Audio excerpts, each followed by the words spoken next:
Okay, this is an open community feeder. You normally feed the hives with these at about 300 feet away from the hive to prevent robbing.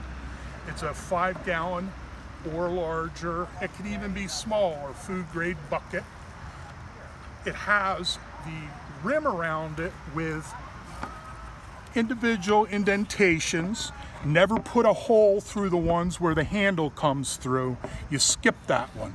But on the inside of the bucket, you drill holes that are large enough that they're not going to easily clog, but not too large to where when it gets empty, the bees can get stuck or get into it. If you're too big, you're going to end up with it filled with bee parts and yellow jackets. You can use any lid that completely seals. I chose the Home Depot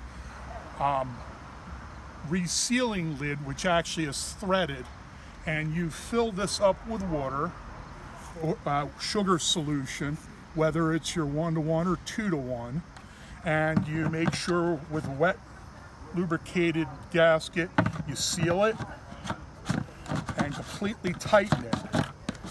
When you actually place it, you want to make sure it's a level location and you actually invert it. You're going to lose a few cups of water, and what will happen is the water will create a vacuum in the upper portion and it will stabilize and fill these cups, and the bees will actually feed off of this area. And because there's such an abundant, there's going to be a skirmish. It'll be away from your hive, but they typically, I haven't seen too many deaths from it, and it's very fast. They can empty this if you have a large number of bees very quickly. It's good to use white because when it gets hit by the sun, it doesn't heat up as much and blow out so much of your syrup. That pretty much covers this type of a feeder. Remember, 300 feet away from your hive, or they'll be looking around at your other hives and you might get robbing.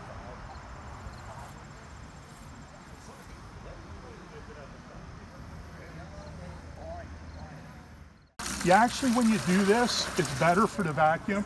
Go ahead and fill it up some more if you can. You want more in there? Yeah, I want to get, actually the blue dye won't be as important as... You want to be able to see it. Yeah, you want to be able to see it. When we actually find a level place to put this on here, it'll actually leak out probably about a cup.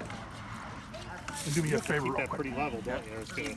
Yeah, well, any of these, any kind of a feeder, you want it to have it level. On these, what I typically do is I bring a level out. I have a 30-gallon barrel that I set it on, and it's down towards my woods. And the funny part is once the bees lock in on these things, they start seeing this as a really, really weird-looking flower, and they start looking for more of them. So they'll be running around checking out all your buckets. All the other buckets. And of course they check out your white car because they see white. You go to get in your car and they're buzzing around your windshield. Is that enough? I normally fill it up when I fill it up to just about where those holes are, because you have to remember the more liquid that's in it when you start out, the quicker it builds the vacuum and less volume overall.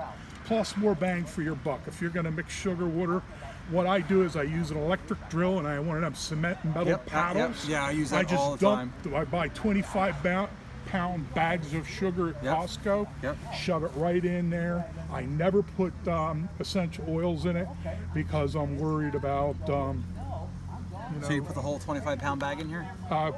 Basically, I go 3/4 of the way up to the holes and then fill it with water, and then that's good enough. Yep. Now, where's a place that's somewhat level here?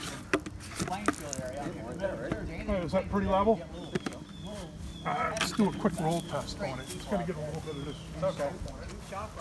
Let's see here. Got anything around? No. That should be good enough. When you actually set this thing.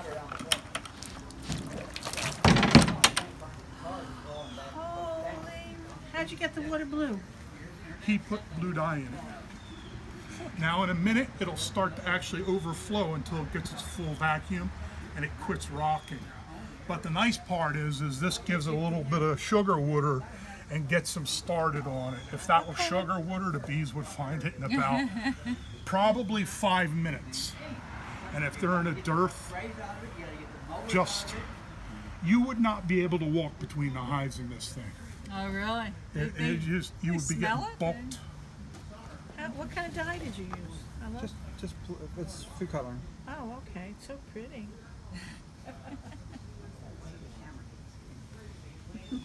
See, that's why if you fill it up high like that. There it is. It stopped. Yep. And as they drink it, it's just like Blurp, blurp, blurp. blurp, blurp, blurp. As soon as one of them little things gets a little bit low, they all even out to the same height. And then as soon as it gets so low that they blurp, it fills up until it comes all the way down. You end up with a stagnant portion of sugar water down at the bottom, but by then you want to clean it out anyway because oddly enough, little beet parts, legs, just miscellaneous stuff gets in there. It's weird. That's very cool.